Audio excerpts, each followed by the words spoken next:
Unlock 4 की advisory जारी। 7 सितंबर से मेट्रो की मंजूरी। 30 सितंबर तक बंद रहेगी स्कूल व कॉलेज। 21 सितंबर से 100 अफराद को मजहबी मकामात पर जाने की इजाजत। समाजी, तालीमी, खेल, तफरी, सकाफती, मजहबी, सियासी और दीगर प्रोग्रामों की 21 सितंबर से इजाजत होगी। सिर्फ 100 अफराद को शिरकत की इजाजत होगी। 21 सितंबर से ओपन एयर थिएटर खुलेंगे। ओपन एयर थिएटर के अलावा सिनेमा हॉल, स्विमिंग पूल और थिएटर 30 सितंबर तक रहेंगे बंद। स्कूल, कॉलेज, दीगर तालीमी इदारे 30 सितंबर तक रहेंगे बंद। रियासतों और यूनियन टेरिटरीज में गैर तदरीसी अमले को टेली काउंसलिंग से मुतालिक काम के लिए बुलाया जा सकता है। कंटेनमेंट जोन के बाहर वाक़ई स्कूलों में 9वीं जमात से 12वीं क्लास तक के तलबा को वालिदैन की तहरीरी रजामंदी के साथ स्कूलों को जाने की होगी इजाजत। अनलॉक 4 में बैनुल-अक़वामी सफर रहेगा मुलतवी। वज़ारत दाखिला की मंजूरी शुदा से सफर को होगी इजाजत। आज वज़ीर आज़म करेंगे मन की बात। मन की बात के जरिए करेंगे कौम से खिताब। मन की बात का ये प्रोग्राम सुबह 11 बजे रेडियो और टीवी पर नश्र होगा।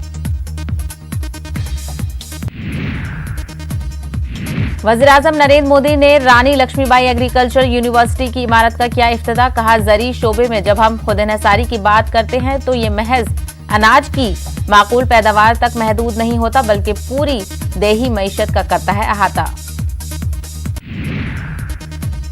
रिलायंस इंडस्ट्रीज का एक और अहम कारनामा, फ्यूचर ग्रुप के रिटेल, होलसेल, लॉजिस्टिक और वेयरहाउस बिजनेस की 24,713 करोड़ में हुई डील। सुशांत सिंह राजपूत मामले में सीबीआई ने रिया चक्रवर्ती से 7 घंटे तक की पूछताछ। इससे कबल सीबीआई रिया चक्रवर्ती से 10 घंटे तक कर चुकी है पूछताछ। बिहार असेंबली इंतखाबात की बीजेपी की तैयारियां जारी। पार्टी सदर जेपी नड्डा ने की मीटिंग में बीजेपी के अरकान पार्लियामान और बिहार से बीजेपी के सीनियर लीडर भी हुए शामिल। इलाहाबाद हाईकोर्ट ने यूपी में मुहर्रम के जुलूस निकालने की इजाजत देने से किया इनकार। हाईकोर्ट ने मफाद आमा की तमाम अर्जियों को किया खारिज। शौकत आबदी समेत कई समाजी कारकुनों ने दाखिल की थी अर्जी। मौलाना हसनैन बाकाई की अपील, सुप्रीम कोर्ट के फैसले का करें एहतराम। यौम आशूरा पर ताजिए उठाने की नहीं मिली सुप्रीम कोर्ट से इजाजत, लिहाजा अपने घरों में रहकर ही मनाएं अहले बैत का गम। आज है यौम आशूरा। मुल्क भर में हजरत इमाम हुसैन का यौम शहादत आज बड़े ही अकीदत व एहतराम से मनाया जा रहा है। मुल्क लगातार तीसरे दिन में कोरोना का शदीद हमला। पिछले 24 घंटों में 76,772 मामलों की तस्दीक हुई है। कोरोना मुतासरीन की मजमूई तादाद 34 लाख से तजावुज। पिछले 24 घंटों में 1021 अफराद की मौत।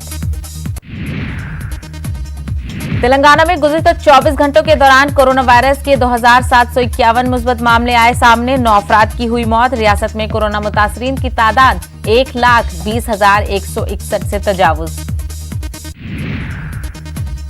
राजस्थान में कोरोना के नए 1,355 मामलों की तस्दीक। मरीजों की तादाद हुई 77,000 के पार। 61,000 से ज्यादा मरीज सेहतयाब होकर लौटे घर। बिहार में कोरोना के 2,087 नए मरीज आए सामने। रियासत में कोरोना मरीजों की तादाद हुई 17,181। महाराष्ट्र में कोरोना मरीजों की तादाद पहुंची 7,64,281। गुज़िश्ता 24 घंटों में 16,867 नए मरीज आए सामने। अब तक 24,000 से ज्यादा अफराद की हो चुकी है मौत। दिल्ली में कोरोना के 1,954 नए मामले आए सामने। गुज़िश्ता 24 घंटों में 15 अफराद की हुई मौत। अब तक 1,52,000 से ज्यादा अफराद सेहतमंद होकर लौट चुके हैं घर। मध्य प्रदेश में कोरोना के 1,422 नए मामले आए सामने। कोरोना से अब तक 1,345 मरीजों की हो चुकी है मौत।